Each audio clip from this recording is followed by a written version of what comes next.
जब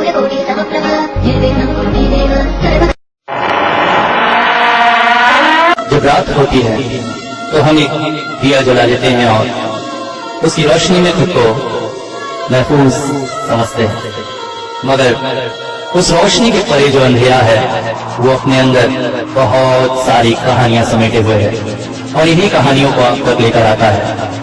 रात के अंधेरे में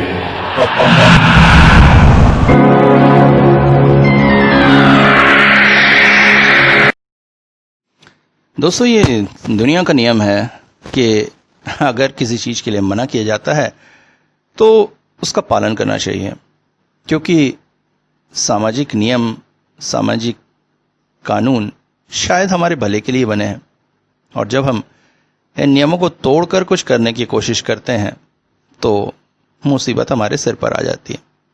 ऐसा ही कुछ राकेश के साथ हुआ।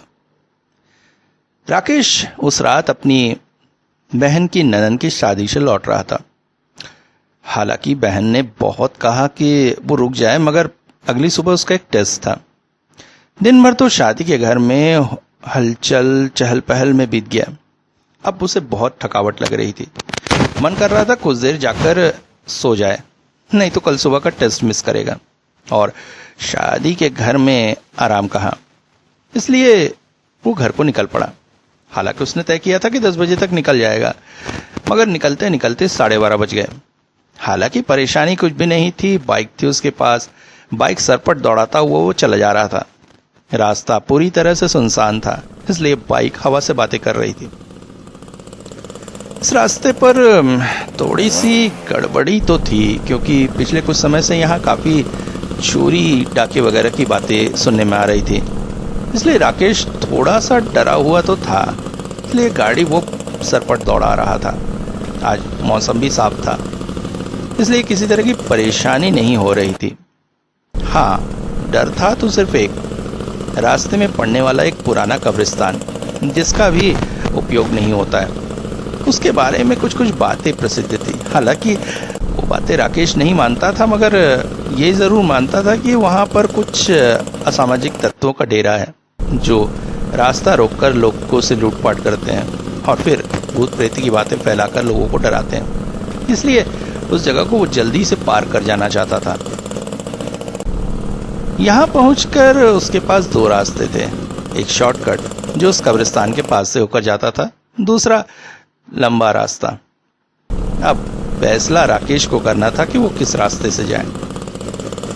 अभी उस दोराहे पर पहुंचने ही वाला था कि अचानक रास्ते में उसे गाड़ी धीमी करनी पड़ी, क्योंकि ठीक रास्ते के बीचों बीच एक काली सी बिल्ली बैठी हुई थी, और वो इतने आराम से बैठी हुई थी कि राकेश की गाड़ी की आवाज और तेज हेडलाइट भी उसे वहां से डिगा ना सकी। राकेश को आश्चर्य लगा। सड़क के बीचों बीच इस तरह से एक बिल्ली का बैठना। उसने गाड़ी धीमी की और शोर करके उसे भगाने लगा। हे हट हट! उसने हॉर्न भी बजाया, मगर बिल्ली जैसे उसका रास्ता रोक कर बैठी हुई थी, उसे आगे ही नहीं जाने देना चाहती थी। अंततः राकेश को उतरकर उसके पास जाना पड़ा और उसे भगाना पड़ा। तब जाकर वो दौड़कर पास ही के झाड़ियों में गुम हो गई। मगर यहां तक पहुंचकर राकेश के दिमाग में एक बात कौंधी। अगर वो शॉर्टकट लेता है तो जल्दी घर पहुंच जाएगा और काफी समय मिल जाएगा। वैसे भी शरीर बुरी तरह से थका हुआ है, इसलिए उसने शॉर्टकट लेने का ही फैसला किया। वैसे भी तेज गाड़ी भगानी है, कौन सा उसे रोकना है, और रास्ते में अगर कोई मिलता भी है तो किसी भी हाल में वो गाड़ी नहीं रोकेगा। बस यही सोचकर उसने गाड़ी दौड़ा दी। धीरे धीरे वो उस पुराने कब्रिस्तान के पास से गुजरने लगा, मगर तभी वो चौंक पड़ा। कब्रिस्तान के गेट के ठीक सामने एक बूढ़ा सा आदमी हाथों में पोटली लिए खड़ा था और उसकी गाड़ी को रुकने का इशारा कर रहा था। एक पल को राकेश को लगा कि रुकना उचित न होगा, मगर फिर उसे ध्यान आया कि बूढ़ा सा व्यक्ति सुनसान वीराने में खड़ा हुआ है। एक बार पूछा तो जाए बात क्या है। बस यही सोचकर उसने गाड़ी पास ही रोक दी और बोला, क्या हुआ, क्यों रोक रहे हैं आप मुझे, और इस वीराने सुनसान में अब क्या कर रहे हो? बूढ़ा बोला, अरे बेटा, मैं बड़ी मुसीबत में हूँ, मुझे जरा आगे पेट्रोल पंप तक छोड़ दो, वहां से मैं कोई लॉरी या गाड़ी करके चला जाऊंगा, थोड़ी मदद कर दो बेटा। राकेश को आश्चर्य लगा, इन सुनसान वीराने में ये व्यक्ति आया क्यों? वो उससे पूछ बैठा, यहाँ आए किस लिए थे? क्या बताऊं बेटा। तभी राकेश को एक बहुत ही बुरी सी गंध नाक में आई। उसका उल्टी करने का मन कर दिया। उसने सोचा, ये व्यक्ति क्या रखा हुआ है जो इतनी बदबू आ रही। आगे वो व्यक्ति बोला, मेरी बहन का बेटा मर गया, छोटा सा बच्चा था, अब उसकी लाश को तो घर में रख नहीं सकते थे, हमारे साथ कोई भी रिश्ते नातेदार वास्ता नहीं रखता है, हम गरीब है ना, इसीलिए लाश लेकर यहाँ कब्रिस्तान आ गया था, मगर यहाँ आकर पता चला ये तो बंद है। क्या बात कर रहे हैं, इस कब्रिस्तान का तो कभी उपयोग नहीं होता है। हाँ जानता हूँ, मगर हमारे सारे खानदान के लोगों को यहीं गाड़ा जाता है, इसलिए हम लोगों के लिए ये खुल जाता है, मगर आज लगता है यहाँ का चौकीदार नहीं है, बड़ी मुसीबत में हूँ बेटा, जरा पेट्रोल पंप तक छोड़ दो। अब राकेश को समझ में आया कि वो सड़ी हुई बांस उस पोटली में से आ रही, और जिसे वो एक पोटली समझ रहा था वो असल में बच्चे की लाश है। तभी उसके दिमाग में बात खनकी, कहीं आदमी किसी गिरोह का सदस्य तो नहीं है। पता चला गाड़ी में बैठकर दूर तक ले जाकर, नहीं, वो उस व्यक्ति की मदद नहीं करेगा। राकेश ने उससे कहा, नहीं, मैं आपकी मदद नहीं कर सकूंगा, आप कोई और सहारा ढूंढ लीजिए। कहकर वो बाइक स्टार्ट करने ही वाला था कि अचानक उस व्यक्ति ने उसके हाथ पकड़ लिए। अच्छा बेटा, एक गरीब बूढ़े की मदद नहीं करोगे, ठीक है जाओ, मगर याद रखना आज तुम्हारी जिंदगी में बहुत मुसीबत है, जाओ यहां से। राकेश तुरंत ही गाड़ी भगाकर वहां से निकलना चाहता था, क्योंकि उस व्यक्ति ने जब उसके हाथों को छुआ तो उसके हाथ बेहद ठंडे थे। मगर वहां से कुछ दूर पहुंचकर राकेश के अंतरात्मा ने उसे कचोटना शुरू किया। क्या राकेश, तू एक कॉलेज पढ़ने वाला हट्टा कट्टा नौजवान है, उस बूढ़े से डर गया?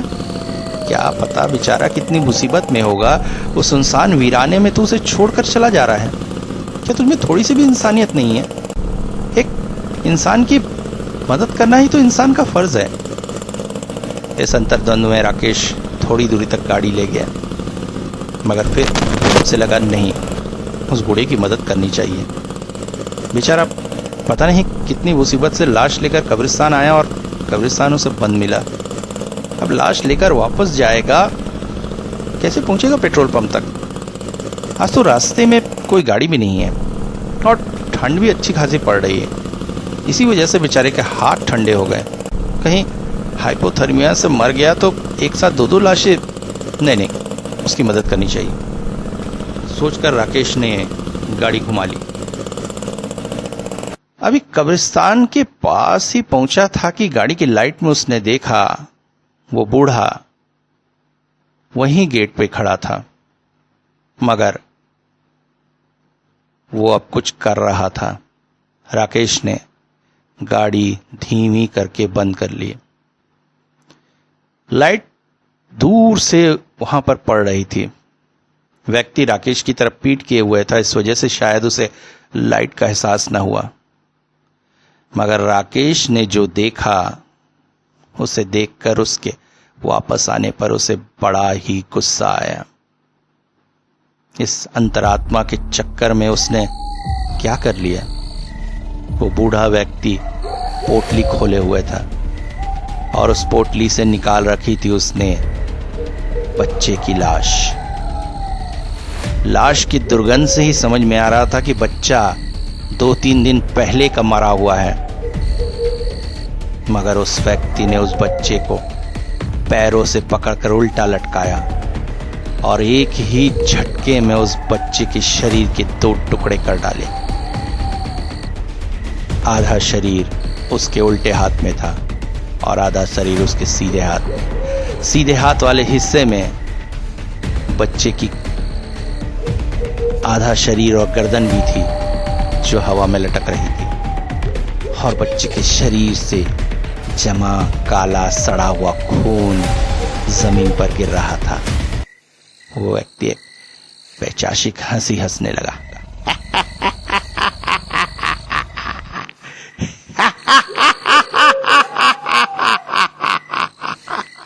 और इसके साथ ही उसके मुंह से निकल आई उसकी लपलपाती हुई लंबी सी जीभ, जिसने उससे खून चाटना शुरू कर दिया है। राकेश ये सब देखकर जैसे स्तब्ध सा हो गया। उसे समझ न आया वो क्या करे। उसने तुरंत ही गाड़ी घुमाई और सरपट वहां से भागने की कोशिश करने लगा, मगर थोड़ी ही दूर जाकर गाड़ी रुक गई। गाड़ी स्टार्ट थी। राकेश बहुत स्पीड दे रहा था, मगर पता नहीं क्यों गाड़ी आगे बढ़ने का नाम नहीं ले रही थी। राकेश उतरकर इधर उधर देखने लगा। अंधेरे में राकेश वो नहीं देख पाया जो उसके साथ हो रहा था, क्योंकि गाड़ी के चक्के को पीछे से पकड़े हुए थे 2 छोटे छोटे हाथ, जिसे उस व्यक्ति ने उस बच्चे के शरीर से तोड़कर जमीन पर फेंक दिया था। इन हाथों ने राकेश का पीछा किया और जैसे ही गाड़ी की स्पीड थोड़ी सी धीमी हुई, उन्होंने चक्के को पकड़ लिया। अब चाहकर भी राकेश की गाड़ी स्पीड नहीं पकड़ पा रही थी। वो गाड़ी से उतर गया, आसपास देखने लगा, मगर कुछ नहीं दिखा, क्योंकि तब तक वो दोनों हाथ जमीन पर रेंगते हुए पास ही की झाड़ी में छुप गए थे। एक बार फिर से राकेश ने गाड़ी स्टार्ट कर चलाने की कोशिश की, मगर तब तक वो दोनों हाथ एक बार फिर से राकेश की गाड़ी के चक्के को पकड़ चुके थे। मगर इस बात से अनभिज्ञ राकेश एक बार फिर से गाड़ी बंद करके उतर गया और वहीं किनारे खड़ा हो गया। उसे समझ में नहीं आ रहा था वो क्या करे। अब उसका सहारा थी रास्ते से गुजरती हुई कोई भी लॉरी, जिसमें चढ़कर किसी भी तरह से उसे पेट्रोल पंप तक पहुंचना था। वो खड़े खड़े इंतजार करने लगा। रात का अंधेरा, आसमान से गिरता हुआ कोहरा सारे वातावरण को एक अजीब सा माहौल दिए हुआ था। राकेश को बहुत गुस्सा आ रहा था। आज का दिन ही खराब जा रहा है। कहाँ तो घर पहुंच के सोने की सोच रहा था, इस सुनसान वीराने में अकेले खड़ा हुआ है। तभी दूर से 2 रोशनी के गोले जलते हुए दिखे। राकेश चौंक पड़ा। गौर से देखने पर समझ में आया एक ट्रक उसी तरफ आ रही। राकेश के लिए यह आखिरी उम्मीद थी। वो सड़क के बीचों बीच खड़ा होकर तेजी से हाथ हिलाने लगा। ट्रक धीरे धीरे उसके पास तक आया और बिल्कुल उसके सामने आकर रुका। राकेश अभी कुछ बोलता उससे पहले ही ट्रक के ड्राइवर ने सिर बाहर निकालकर उसे चढ़ने का इशारा किया। राकेश खुश तो हुआ, मगर थोड़ी ही देर में वो चौंक पड़ा, क्योंकि ट्रक के अंदर जल रही लाइट में उसने ट्रक ड्राइवर का चेहरा देखा और उसे देखते ही वह स्तब्ध हो गया। ट्रक ड्राइवर का चेहरा बिल्कुल सफेद था, जैसे शरीर में खून न हो। उसकी आंखें एकदम ऐसे अचल थी जैसे पत्थर की हो। राकेश समझ गया। मनी मन उसने सोचा कि भले ही रात भर इस रास्ते पर खड़ा रहना पड़े, मगर वो इस ट्रक में कभी नहीं चढ़ेगा। उसने ट्रक को जाने का इशारा किया, मगर ट्रक का ड्राइवर धीरे धीरे ट्रक से बाहर आने लगा। उसे देखकर राकेश चौंक पड़ा और सरपट दौड़ना शुरू कर दिया। राकेश दौड़ता चला जा रहा था, मगर उसका डर और भी बढ़ गया था, क्योंकि उसे समझ में आ रहा था कि वो अकेला नहीं दौड़ रहा है। उसके पीछे ट्रक का ड्राइवर ठीक उसी तरह उसका पीछा कर रहा है। राकेश पागलों की तरह दौड़ने लगा। आज क्या हो रहा है उसके साथ? क्यों इस तरह से हो रहा है? सारी बुरी घटनाएं क्या आज ही उसके साथ हो जानी है? यही सोचता हुआ वो दौड़ने लगा और दौड़ते दौड़ते अचानक एक गड्ढे में गिर पड़ा। दौड़ते दौड़ते उसे एहसास ना था कि वो जंगल की तरफ निकल आया था और गड्ढे में गिर गया था। अब उसके पीछे आने वाले पैरों की आवाज बंद हो चुकी थी। राकेश का डर थोड़ा सा कम हुआ, मगर अगले ही पल उसे समझ में आया कि वो एक और बड़ी मुसीबत में फंस चुका है, क्योंकि जिसे वो गड्ढा समझ रहा है वो असल में एक कब्र है, ताजा खुदी हुई कब्र। अनजाने में ही वो दौड़ते दौड़ते उस कब्रिस्तान के अंदर आ गया था और उस कब्रिस्तान में खुदी हुई एक कब्र में गिर गया था। तभी वो चिल्लाना चाहता था, बचाओ, मगर उसके मुंह से सिर्फ आवाजें निकली। उसे एहसास हुआ कि कब्र में उसके साथ कोई और भी है जिसने उसके मुंह को दबा कर रखा है। और तभी कब्र के ऊपर से प्रकट हुआ एक चेहरा, जिसके मुंह से निकली एक लंबी सी जीभ ने राकेश के पूरे चेहरे को चाटा और फिर वो हंसता हुआ बाहर चला गया। कहा था ना, आज तेरी बड़ी मुसीबत है। कहता हुआ वो व्यक्ति धीरे धीरे कब्र पर मिट्टी डालने लगा। राकेश उस कब्र में जिंदा ही दफन होता चला जा रहा था। बार बार चीखने की कोशिश करने के बाद भी वो नहीं चिल्ला पा रहा था, क्योंकि कब्र में उसके साथ जो भी मौजूद था उसने उसके मुंह को दबा कर रखा था। धीरे धीरे ऊपर से मिट्टी गिरने लगी और हवा में एक भयानक अट्टहास गूंजता रहा।